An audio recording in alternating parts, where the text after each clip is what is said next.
Slow up, no I don't take shit. I got no love for the fakeness. If you wanna play tough and wanna hate this, I'll always show up. আজকে 13ই March বন্ধ কেমন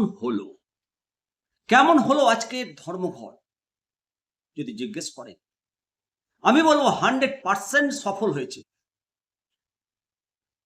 যেভাবে স্বতঃস্ফূর্তভাবে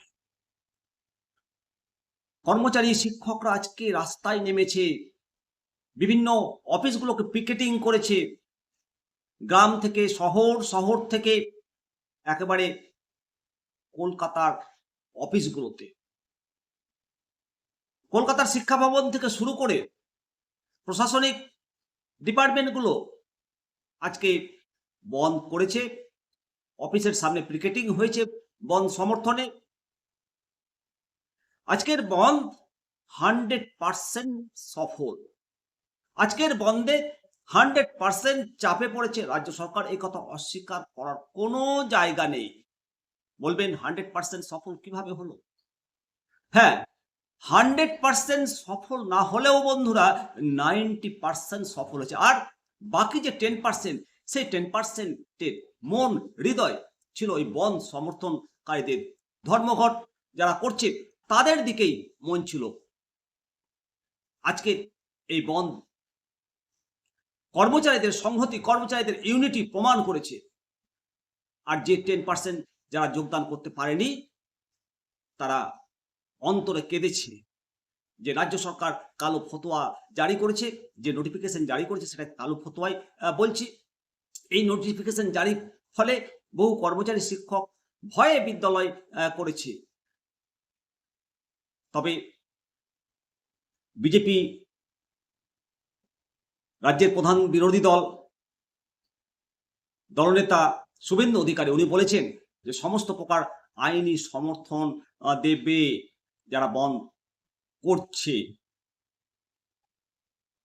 অপরদিকে যে সমস্ত শিক্ষক শিক্ষিকা সরকারি কর্মচারী আজকে বন্ধের দিনে স্কুল কলেজ অফিস করলেন, তারা বলছে যে নোটিফিকেশন জারি করে আজকে এই বন্ধের দিনে আজকে বন্ধ আমাদেরকে দিয়ে ভাঙিয়ে কাজ করিয়ে দিয়েছে ঠিকই, কিন্তু সামনেই 2026-এর বিধানসভা ভোট। সেই ভোটে তো নোটিফিকেশন জারি করে ভোটটাকে নিতে পারবে না বাধ্যতামূলকভাবে। তাই বন্ধুরা আজকের এই বন্ধ কর্মচারী ইউনিটি একটা উজ্জ্বল প্রমাণ হিসাবে দেখা দিয়েছে। আর যে সমস্ত 10% প্রতিষ্ঠান আজকের এই বন্ধে অংশগ্রহণ করেনি, সেই সমস্ত স্থানে সংগ্রামী যৌথ মঞ্চের যে সদস্য বা সংগ্রামী যৌথ মঞ্চের সংগঠন একদম নেই।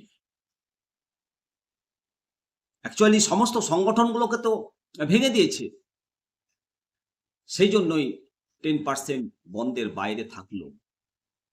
আগামীতে আশা করি 100% সরকারি কর্মচারী শিক্ষক শিক্ষিকারা যে কোনো প্রতিবাদে সামিল হবে। আজকের এই বন্ধ অনেক কিছু ইঙ্গিত দিচ্ছে, পরিবর্তন নাকি প্রত্যাবর্তন। এই ইঙ্গিত তো যথেষ্টই ইঙ্গিতবাহী। অবশ্যই আপনাদের মতামত দেবেন। ভালো থাকবেন। জয় হিন্দ, জয় ভারত, বন্দে মাতরম, ভারত মাতা কি জয়।